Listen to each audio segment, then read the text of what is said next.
जब तक हम सत्संग में नहीं आते तो अपने जो भी क्रियाएं हम कर रहे होते हैं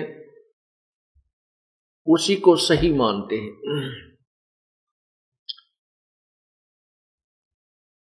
अब ये तत्व ज्ञान का विद्यालय है और आपको इस विद्यालय में प्रवेश प्राप्त हो चुका है। इसको अब अच्छी तरह समझना है, ग्रहण करना है। ये तत्व ज्ञान जिसमें आप ग्रहण कर लोगे, आपके हृदय में समा जाएगा, फिर आप भक्त बनोगे, फिर आप सच्चे श्रद्धालु बन जाओगे, फिर आप किसी के डिगाए नहीं डिग सकते। इस दास की ये मेहनत रंग लाई है कि आपको रह रह कर ये ज्ञान ऐसे समझा दिया कि छोटे छोटे बच्चों के भी उंगलियों पर गीता और वेदों के श्लोक, उनके नंबर याद हैं।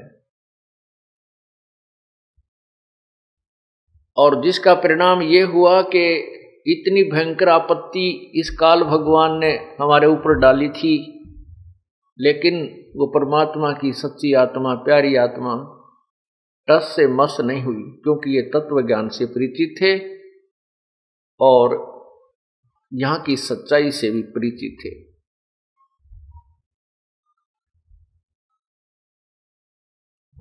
अब जैसे हम भक्ति भी करते हैं और उस भक्ति से कोई लाभ होना नहीं, उसके करण का कोई फायदा नहीं, नो यूज एट ऑल, उसका कोई फायदा नहीं, किसी कीमत पर भी उसका कोई लाभ नहीं। चाहे कितनी ही श्रद्धा, कितनी ही कुर्बानी कर ले। क्या बताते हैं, रावण शिव की भक्ति करी थी और 10 मस्तक धर ध्याए, राज पाकर गए रसातल, जिन कैलाश हलाए। कि साधना भी की और वो भी यूजलेस, उसके करने का कोई फायदा नहीं। गीता जी अध्याय नंबर 16 श्लोक 23 में कहा है कि शास्त्र विधि को त्याग कर जो मनमानी पूजाएं करते हैं, मनमाना आचरण करते हैं, उनको कोई लाभ नहीं होता, ना उनकी गति होती है और न ही उनको कोई सुख होता है, ना कार्य सिद्ध होता है, ना उनको सिद्धि प्राप्त होती है।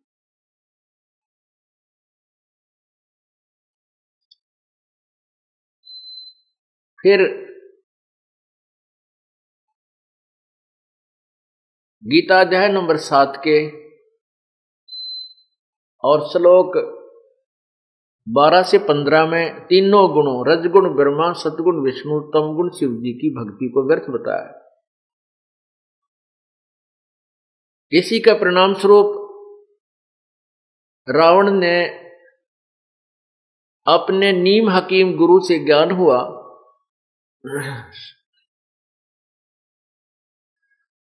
कि शिव ही पूजा के योग्य है और शिव ही सर्वशक्तिमान है, शिव की पूजा से ही मोक्ष होता है। उस श्रद्धालु ने, रावण ने परमात्मा प्राप्ति के लिए जैसा भी उसको ज्ञान हुआ था, उस उद्देश्य से भगवान शिव जी तमोगुण की उपासना की, ऐसी उपासना की कि 10 बार अपनी गर्दन काट कर यहां से ऐसे अपनी तलवार से ही ऐसे काट के इतने हिस्से को और शिव जी के चरणों में चढ़ा दिया। और भगवान शिव ने वो 10 वापस भी दे दिए उसके, और फिर भी मोक्ष नहीं हुआ। यदि उन श्रद्धालुओं को ये तत्व ज्ञान प्राप्त हो जाता तो ये डरे नहीं ढोते, लंका को सोने की बनाने में नहीं लगा रहता रावण, और ना ही ये कुक्रम करता कि सीता जी को का अपहरण भी नहीं करता। इसी के उपलक्ष्य में क्या बताते हैं, संतो चक्र दहे दुर्वासा, जैसे बिजली कांसा।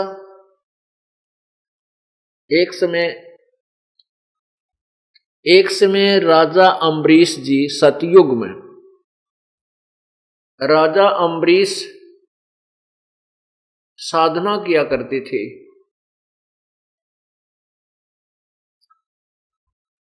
और वो भगवान विष्णु के उपासक थे। जैसा भी उनके गुरुदेव ने बताया था, उस आधार से वो भगवान विष्णु की साधना कर रहे थे।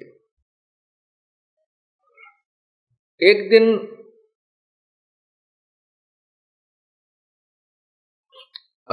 ये राजा अम्बरीश गृहस्थी थे, बाल बच्चेदार थे, और दुर्वासा ऋषि जो थे वो बाल ब्रह्मचारी थे, और घर त्याग करके जंगल में इधर उधर भ्रमण किया करते थे। बहुत ज्यादा घोर तपस्या करके उसने सिद्धियां प्राप्त कर रखी थी।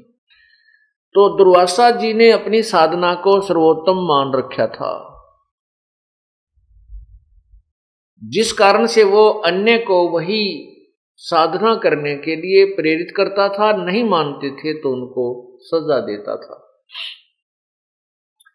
एक दिन राजा अम्बरीश अपनी साधना कर रहा था, और उस दिन एकादशी का व्रत था। राजा अम्बरीश व्रत नहीं रखता था, अपने अंजल के ऊपर संयम रखता था। वो क्या करता था, जैसे प्रथमा को अगर उसने 10 रोटी खानी है, जो प्रथम तिथि होती है जब महीना स्टार्ट होता है, उस दिन यदि वो एक दिन में 11 रोटी खाता है या 10 खाता है, तो द्वितीय को वो 9 खाता था, तृतीया को वो 8 खाता था। ऐसे 1 रोटी कम करता करता, और एकादशी के दिन वो कुछ नहीं खाता था। अब वो व्रत वैसे तो भक्ति मार्ग में ऐसा नहीं है, लेकिन उसने अपनी सूझबूझ से, जैसे गुरुजी ने बताया, वो कर रहा था, और साथ में विष्णु जी की साधना भी करता था। एक दिन दुर्वासा जी राजा अम्बरीश के दरबार में पहुंच गए, और उस दिन एकादशी वाला दिन था, और राजा ने उस दिन आहार नहीं करना था। दुर्वासा जी वहां पहुंचे तो राजा ने दुर्वासा जी के लिए भोजन की प्रार्थना की कि आहार, आपका भोजन तैयार है। दुर्वासा जी ने कहा, मैं खाना खा के आता हूं ना, वो स्नान करके आता हूं, बाद में भोग लगाऊंगा, बाद में आहार करूंगा। उनको स्नान करने में, गंगा दरिया पर गए, स्नान करने में देरी लगी, और उधर से जो उनके गुरुजी थे अम्बरीश जी के, उन्होंने कहा कि एकादशी का जो समय है, तिथि है, वो उसका समय समाप्त होने वाला है, दोपहर का बाद हो गया है, आप अपना कुछ जलपान कर लीजिए। या जलपान का उस दिन था कि वो केवल आचमन करता था, जल ग्रहण करता था, उसी को आहार मानता था, कुछ ऐसा पौराणिक कथा है। तो उसने अपना वो आहार कर लिया उस गुरुदेव के कहने से। उधर से दुर्वासा जी आए तो उसने पूछा कि आहार करने लगे दुर्वासा जी, तो राजा ऋषि से कहा कि आप भी, अम्बरीश से कहा कि आप भी ग्रहण कीजिए। तो अम्बरीश ने कहा कि मैंने तो अपना जो आहार था वो करना था, कर चुका हूं। इस बात पर दुर्वासा नाराज हो गया कि तूने मेरा अपमान कर दिया, और मेरे से पहले खाना कैसे खा लिया तूने, एक संत के से पहले खाना कैसे खा लिया। नाराज हो गया। राजा अम्बरीश ने क्षमा याचना की, और फिर दुर्वासा जी शांत हुए और कहने लगे, तू जो साधना कर रहा है ये गलत है, तो निर्गुण निराकार परमात्मा की निर्गुण साधना करिए, सरगुण साधना ठीक नहीं तेरी। उपवास उपवास रखता है, ये करता है, जबकि वो उपवास आदि नहीं रखता था, केवल अपना संयम कर ध्यान लगाता था, भक्ति करता था। तो राजा अम्बरीश ने कहा, ठीक है ऋषिवर, जो आपकी आज्ञा। वो नहीं चाहते कि दुर्वासा नाराज हो, और नाराज होकर के ये श्राप दे देता है। अब अम्बरीश ने के क्या पता था यो फिर बिजली आ गिरेगी। अगली एकादशी को फिर आ गया दुर्वासा, नेक्स्ट एकादशी को फिर आ गया और वही सतिथि फिर होगी। दुर्वासा जी नाराज होकर के कहने लगा कि तूने मेरी आज्ञा का पालन नहीं किया, तो फिर ये सरगुण साधना कर रहा है, निर्गुण क्यों नहीं कर रहा। इसलिए क्रोधित होकर के अपनी सिद्धि से सुदर्शन चक्र का आह्वान किया। सुदर्शन चक्र आया और दुर्वासा के हाथ में पहुंच गया और दुर्वासा ने आदेश दे दिया कि सुदर्शन चक्र को कि अम्बरीश राजा की गर्दन काट दे। अब सुदर्शन जो चक्र था वो बहुत जबरदस्त अग्नि सी उसमें से निकल रही थी और राजा अम्बरीश के चरणों को छूकर उल्टा दुर्वासा को मारने के लिए वो चक्कर भयंकर रूप धारण करके चल पड़ा। और देख दुर्वासा ने भी लिया कि यह तो तेरी साथ आ गई। अब दुर्वासा भाग लिया, आकाश में उड़ गया सिद्धि से। पहले गया भगवान शिव के पास, शिव जी ने कहा भाई मेरे बस की बात नहीं, आप यहां से जाइए, आपने तो बहुत कोई जबरदस्त भूल की है।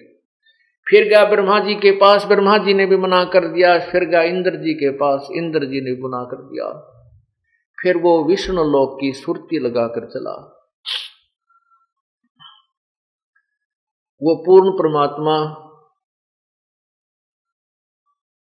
पूर्ण ब्रह्म दुर्वासा को, उस परमात्मा की लीला को आप बहुत देर में समझ पाओगे, क्योंकि अभी तक हम जो भी सुन रहे हैं, देख रहे थे कि ये कृष्ण जी ने किया, ये विष्णु जी ने किया, ये उसने किया, नहीं, ये करने वाला तो एक ही परमात्मा है। और वो सभी साधकों की वो रक्षा करता है, उनकी पत रखता है। उस पूर्ण परमात्मा ने विष्णु रूप धारण किया और विष्णु लोक अलग से बनाया। ये तत्व ज्ञान मैं आपको सुना रहा हूं, क्योंकि हमने जो कथाएं सुन रखी थी वो लोक वेद था। तो वहां पर दुर्वासा जब जा रहा था, उसने विष्णु लोक में जाना ही था, विष्णु जी से याचना करने जाना था। तो विष्णु जी के दरबार में वो पहुंच गए, अर्थात वहां बैठे पूर्ण परमात्मा थे, विष्णु रूप दिखाई दे रहा था। परमेश्वर कहते हैं सो छल छिद्र मैं करूं अपने जन के काज, और हिरण्यकशिपु जो मार दूं मैं भी नरसिंह धर लूं साज। तो वहां पर 33 करोड़ देवता बैठे थे, 88,000 ऋषि विद्यमान थे, दरबार लगा हुआ था। दुर्वासा जी इतने भयभीत थे कि जरा सी भी देरी होगी तो ये सुदर्शन चक्र तुझे मार डालेगा। पीछे देख रहा है और भाग रहा है, पीछे देख रहा का बहुत स्पीड खींच रहा है। जब दरबार में बढ़ा तो एकदम सभी की दृष्टि पड़ी कि दुर्वासा जी की ये हालत कैसे होगी। ये तो बहुत जबरदस्त तोब है, इसके सामने तो सभी कांपते थे, आज ये कैसे डरकर भागा हुआ है। तो सामने देखा तो चक्र सुदर्शन भी उसके पीछे पीछे आ रहा है। पूर्ण परमात्मा विष्णु रूप में विद्यमान थे और उस पूर्ण परमात्मा के सामने सुदर्शन चक्र 10 कदम दूर यानी 50 फुट की दूरी पर ऐसे खड़ा हो गया और नी लपटें ऐसे निकल रही थी। और दुर्वासा जी एक बार सुदर्शन चक्र को देख रहा था, दूसरी ओर विष्णु रूप में विराजमान परमात्मा को बंदगी कर रहा था, प्रार्थना कर रहा था कि मुझे बख्श दो।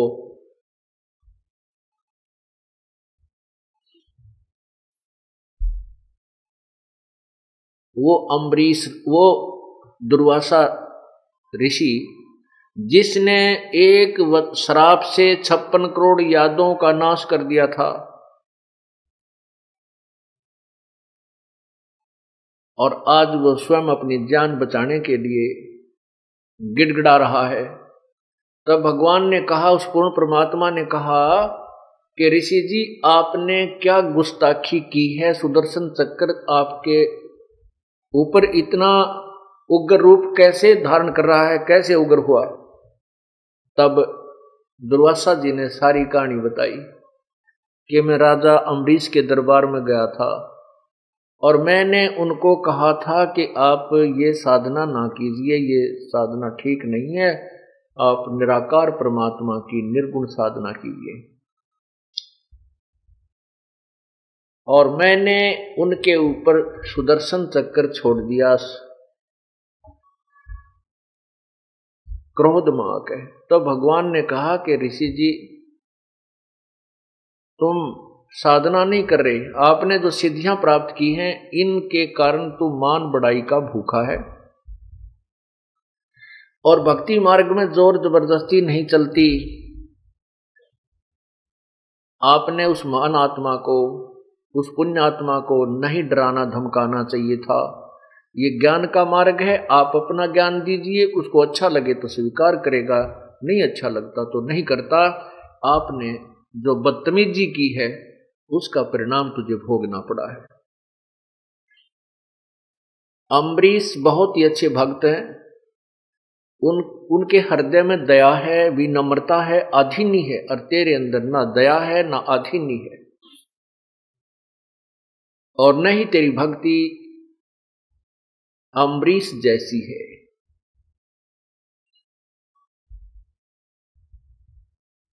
तो फिर क्या कहा कि आप वापस जाइए, राजा अम्बरीश के चरणों में शीश रगड़िए और वो कृपा करेंगे तो तेरी जान बचेगी, अन्यथा नहीं। अब मरता क्या नहीं करता है।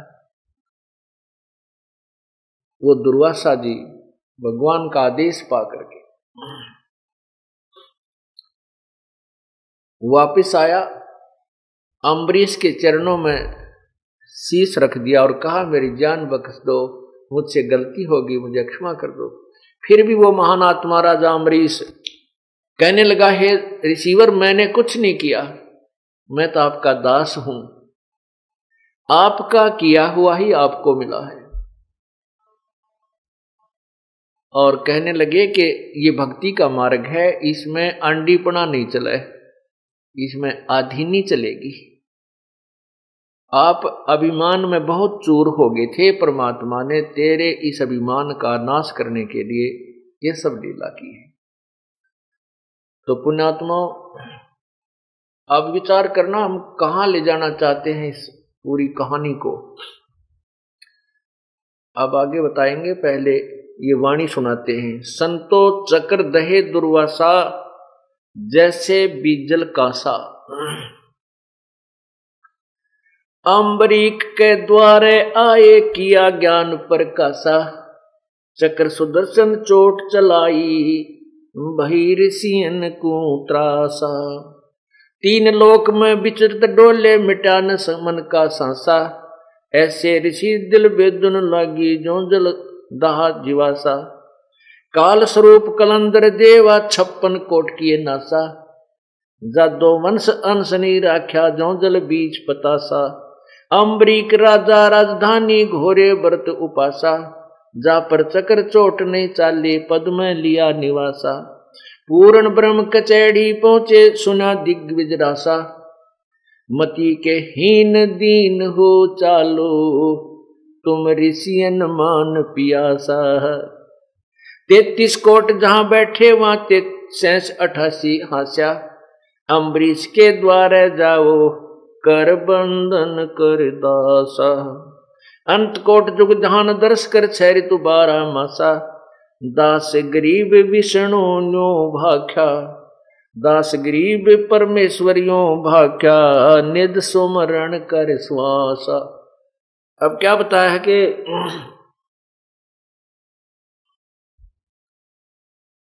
पूर्ण ब्रह्म कचैड़ी पहुंचे, फिर सुना दिग्विजरासा, और परमात्मा ने बोले उस दुर्वासा जी को, मति के हीन दीन हो चालो तुम ऋषियन मान पियासा, कि ऋषि जी तेरे अंदर भक्ति नहीं है, तू तो मान बढ़ाई का प्यासा है, तूने मान बढ़ाई की भूख है, तू भक्ति के निकट भी नहीं है। और हे मति के हीन मंदबुद्धि के व्यक्ति, दीन हो चालो, भक्ति में आधीन सर्वप्रथम है। आदिनी के पास है ये पूर्ण ब्रह्म दयाल, मान बढ़ाई मारियो बेअदबी सिर काल। फिर क्या बताते हैं कि 33 कोट जहां ऋषि बैठे, 33 कोट जहां देवा बैठे, 88 हास्या। 33 करोड़ देवता बैठे नजर आ रहे थे और 88,000 वो ऋषि। जब दुर्वासा की ये दुर्गति देखी तो कहते हैं 88,000 ऋषि भी खूब जोर से हंसे। उसका जुलूस निकल रहा था राजा अम्बरीश के कारण दुर्वासा जी का। अम्बरीश के द्वारे जाओ कर बंधन कर दासा। राजा अम्बरीश के द्वारा जाके उसको हाथ जोड़कर आधिनी के से याचना कर, तब तेरी जान बख्शेगा। अंत कोट जुग ध्यान दर्श कर 6 ऋतु 12 मासा। कहते थे कितने युगांती तू साधना कर ले और कितने कठिन से कठिन भक्ति कर ले, लेकिन उस सत्य साधना के बिना तेरा छुटकारा नहीं। दास गरीब प्रभु यो भाख्या, ऐसे कहा निज सुमरण कर श्वासा। कि वो निज सुमरण यथार्थ भक्ति सत्य नाम का श्वासों के द्वारा सिमरण कर, जब तेरा कल्याण होगा। और नहीं तो कितने अनंत करोड़ युग तक तू भक्ति अन्य साधना करता रहे, तेरा मोक्ष नहीं है। अपने आत्मा अब यहां दुर्वासा जैसी तोब भी राजा अम्बरीश के दरबार में नतमस्तक हो गई। इससे सिद्ध है कि अम्बरीश राजा जो था वो विष्णु यहाँ के जो साधना है 3 लोक की, वो बहुत ही अच्छा साधक था। और फिर क्या होता है, अब तत्व ज्ञान इसका निर्णय करेगा। राजा अम्बरीश वो साधना करके सतयुग में, त्रेता युग में, उसमें फिर अपने स्वर्ग में गया, महास्वर्ग में गया, ब्रह्मलोक में गया, वहां सब साधनाएं अपनी खत्म करके विष्णु लोक आदि में वो फिर दोबारा जन्म को प्राप्त हुआ। वही राजा अम्बरीश त्रेता युग में राजा जनक हुए। और राजा जनक के रूप में जब वो थे तो सुखदेव जैसे ऋषि ने भी उनको गुरु धारण किया, गुरु बनाया। और तब सुखदेव ऋषि जी विष्णु लोक में पहुंचे, स्वर्ग प्राप्त हुआ। अब इस काल का कैसा भयंकर जाल है। अब वही राजा जनक अपने यहां साधना बहुत करता था, यज्ञ भी बहुत करता था, अपने पुण्य के परिणाम स्वरूप स्वर्ग पहुंचा, विष्णु जी के लोक पहुंच गया। वहां अपने पुण्यों को फिर खत्म करके वो कलयुग के अंदर श्री नानक जी रूप में अवतरित हुए, जन्म हुआ। और नानक जी के रूप में जब वही पुण्यात्मा राजा अम्बरीश वाली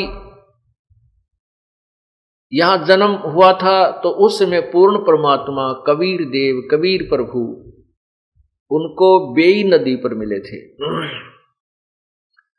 और श्री नानक जी को नदी में डूबने का बहाना करके सतलोक लेकर गए थे। सचखंड में जाकर के उस वास्तविक प्रभु यानी अपने ही स्वरूप से परिचित कराया था।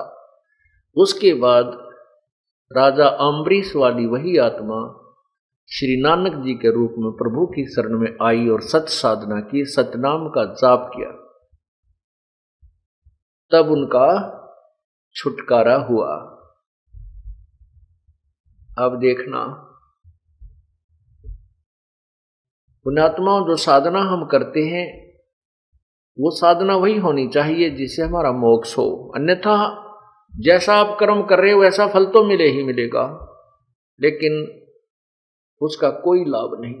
जैसे कोटि जन्म तोय भर मत होगे, कुछ ना हाथ लगा रे। कुकर सुकर खरबया बोरे कौआ हंस बुगारे। कोटि जन्म तू राजा की ना मिटी न मन की आशा। भिक्षुक होकर दर दर घूम लिया ये मिला न निर्गुण रासा। इंद्र कुबेर ईश की पदवी ब्रह्मा वरुण धर्मराया। विष्णुनाथ के लोक को जाके फिर भी उल्टा आया।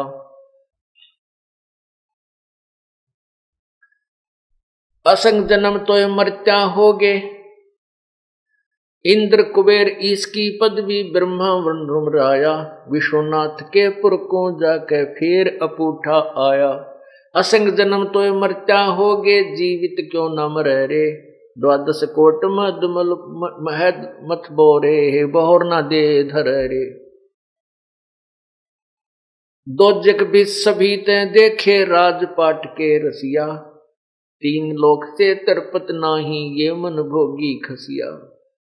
सतगुर मिले तो इच्छा मेटे पद मिल पदे समाना। चल हंसा उस लोक पठाऊं जो आद अमर अस्थाना। चार मुक्ति जहां चंपी करती। चार मुक्ति जहां चंपी करती माया होरी दासी। दास गरीब अभय पद पर से वो मिले राम अविनाशी। अब देखो राजा अमरीश जैसी पुण्यात्मा कितनी अच्छी साधना करते थे और बहुत ही नेक आत्मा थे राजा होते हुए भी, और परमात्मा की भक्ति में बहुत ज्यादा ध्यान था। बहुत पुण्य किए, यज्ञ की, उसका परिणाम मिला। अच्छा जन्म भी मिला, ऊपर अच्छे लोकों में भी रहे। फिर राजा जनक बने। राजा जनक अर्थात राजा भी हुए, भक्ति भी करते रहे, फिर स्वर्ग गए। स्वर्ग में अपने पुण्यों को क्षीण करके वो फिर क्या बने? एक सिंपल मैन, एक साधारण व्यक्ति का जन्म हुआ, श्री नानक जी। लेकिन उस समय वो जो यज्ञों का जो पुण्य था, जो साधना उन्होंने की हुई थी, वो अक्षीण हो चुका था। पहले हजारों की संख्या में, लाखों की संख्या में नौकर होते थे, सैनिक होते थे। राजा अम्बरीश वाली आत्मा अर्थात राजा जनक वाली आत्मा के साथ, गुरु नानक जी वाली आत्मा के साथ। अब पुण्यों के अक्षीण हो जाने के बाद श्री नानक जी स्वयं नौकर लगते हैं एक नवाब के मोदी खाने के अंदर। लेकिन उस पुण्यात्मा का जो कभी ना किसी समय में, किसी युग में उस पूर्ण परमात्मा से संपर्क अवश्य रहा। और उस समय चाहे वो 1 वर्ष, 2 वर्ष, 3 वर्ष, 4 वर्ष प्रभु के चरणों में रह करके सत साधना अवश्य की हुई होती है। वही पुण्यात्मा आगे चल के प्रभु के चरणों में आता है। पूर्ण परमात्मा अपनी प्यारी आत्मा के पीछे पीछे रहता है।